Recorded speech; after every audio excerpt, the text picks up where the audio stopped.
Camarote Agros de hoje está de novo com o Marco Aurélio e ele vai falar sobre uma coisa muito séria que acontece com qualquer pessoa, né? Eu tive um diagnóstico de síndrome de burnout, que é um problema que você tem no ambiente de trabalho. Você tem, é um esgotamento, não é cansaço, não, é um esgotamento do fazer, do seu fazer laboral. Um dia, mais precisamente na quarta-feira de cinzas de 2022, eu acordei e disse, não vou trabalhar. Não sei porquê, mas não vou trabalhar. A coisa que eu mais amo e amava, não vou trabalhar, não vou trabalhar, não vou trabalhar. Daí liguei para um chefe, liguei para outro, avisei dois, eu não estou me sentindo bem, não sei o que é, mas eu não vou trabalhar. E depois que eu verbalizei para dois chefes, piorou muito. Eu costumo brincar que naqueles desenhos que tem o diabinho e o anjinho, sabe? Fica aqui o diabinho e o anjinho. Eu tinha dois diabinhos. E um diabinho me dizia assim, não quero mais fazer isso, eu odeio isso, nunca mais eu vou fazer isso. E o outro diabinho me perguntava, mas vai fazer o que da vida, bonitão? E aí você fica com isso aqui, ó. Aí, enfim, recorri à família, amigos e tal, uma indicação de uma psiquiatra, a doutora Ana Paula. Aí fui, a consulta demora 1h40. Só uma coisa, dói? Dói a alma só. Tem algum tipo de dor? São várias Febre, possibilidades. Não, são várias possibilidades. Tem gente que tem coisas físicas. A pessoa emagrece, ou a pessoa engorda, ou a pessoa tem queda de cabelo, a pessoa, né? A pessoa vai definhando em alguns casos. Eu não tive essas questões físicas muito evidentes. Eu tinha uma coisa de ficar pensando 24 horas por dia nisso.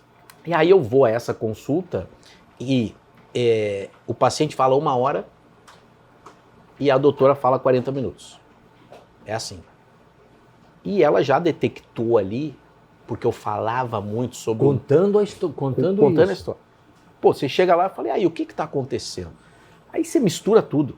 Você fala porque eu gosto, eu amo o que eu faço, mas eu não quero mais. Eu tive esse problema X, problema Y e tal. Tu meio que faz um resumão da tua vida. E aí ela me falou sobre a princípio ela falou que eu estava com uma espécie de um estresse pós-traumático. Que nada mais era do que, assim, eu tive uma situação específica lá no pós-pandemia, que eu tive uma ansiedade pós-Covid, né? Porque a Covid trouxe 450 coisas desagradáveis para várias pessoas. Muito. Eu tive essa ansiedade pós-Covid.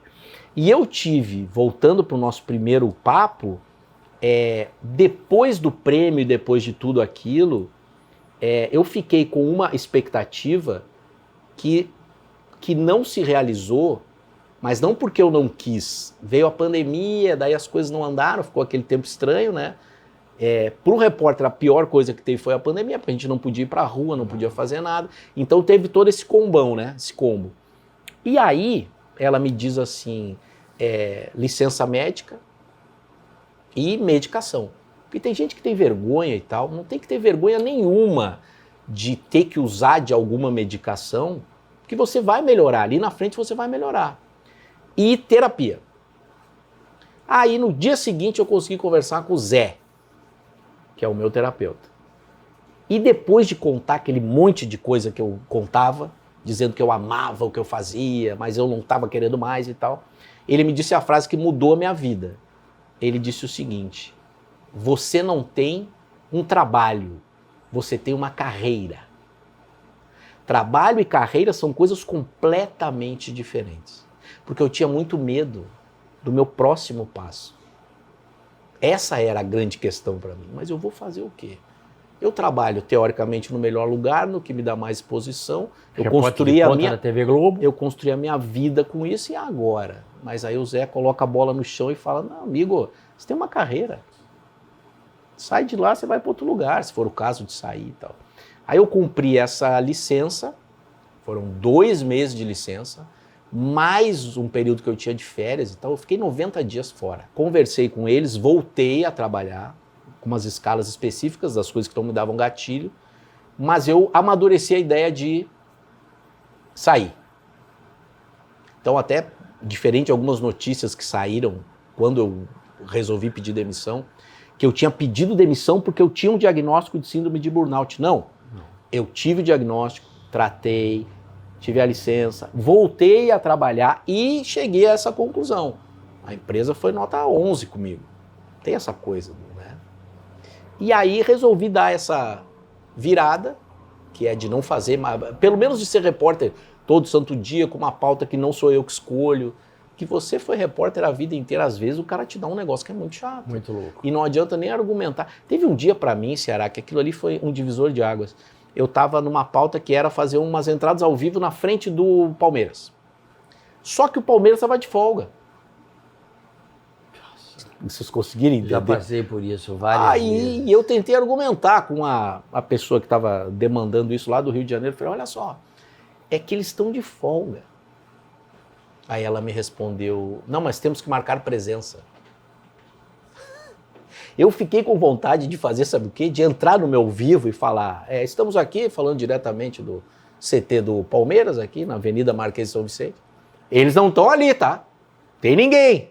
Estão em casa, com os filhos, mas descansando, viajando, mas a gente está aqui para dizer que eles não estão aqui. Pô, seria um vivo maravilhoso, né? É. Muito provavelmente eu ia tomar uma suspensão e tal, mas eu ia falar a verdade. Então eu acho assim, para mim saturou isso. Ah, a matéria da Silvia com o Nicolas, ou então outras coisas maravilhosas, histórias, show de bola. Agora isso não dá mais, né?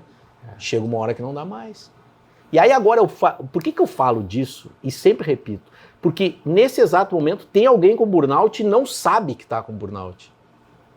Ou porque não tem acesso a psiquiatra ou a terapia, ou porque não tem algum familiar que percebe isso. Então, aquela pessoa que é teu colega de trabalho, que ela perdeu o brilho, literalmente é isso, ela está com algum problema bem sério no ambiente de trabalho, que às vezes não tem nada a ver com a empresa, é o indivíduo. Né? É isso, né? Eu já recebi alta, não tomo mais nenhuma medicação, nenhuma. Terapia, se tiver que ter alguma medicação, ok, e a pessoa volta a fazer a mesma coisa, muita gente volta a fazer a mesma coisa.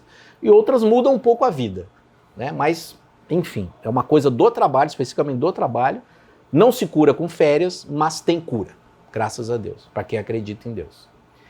Hoje, eu tô aqui com o Bom Dia Futebol, segunda e quinta, no canal do Denilson Show. Eu e o Jackson Foma, que é aquela aula de vida.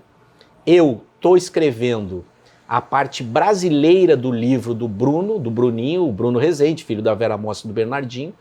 Ele teve um livro lançado na Itália, aí esse livro vai ser lançado no Brasil no fim do ano, e aí faltavam umas histórias brasileiras e o Bruno me deu esse prazer. Então tem coisas muito legais da infância em Campinas, né? E como ele começou a jogar, o Bruno está indo para a 5ª Olimpíada agora. E estou escrevendo o livro do Foman, que vai trazer detalhes que nunca ninguém falou sobre isso, dos dias, principalmente na Colômbia, que é quando ele sobrevive, que ele acorda, e aí tem esses primeiros dias que ele luta pela vida desesperadamente, né, até voltar para o Brasil e continuar lutando. Então, esses detalhes que o desastre ele é tão forte e ele é tão emblemático que a gente não sabe o que aconteceu de fato. Né? Sem dar muito spoiler, a gente tem alguns heróis médicos brasileiros que foram para lá para cuidar deles. E a gente tem, por exemplo, heróis médicos brasileiros que enquanto estava todo mundo chorando, que era o que tinha para fazer, esse médico vai lá para a Colômbia para negociar com os colombianos a presença dos brasileiros lá. Porque tecnicamente não dá para clinicar lá, porque não tem validação. Mas aí tem todo um jogo político que ninguém faz a mínima ideia. Mas esses também são heróis. Tem uma frase do médico que para mim é a mais forte de todas. Numa discussão lá no hospital na Colômbia, numa hora ele fala para um colega colombiano, para um médico colombiano, eu vim aqui para levar o que sobrou e eu vou levar todo mundo. Não é simples. Não. Gente, é o que nós temos hoje. É o que nós temos hoje né, nessa compilação de histórias que é a vida de um repórter. Um dia eu vou contar a minha aqui.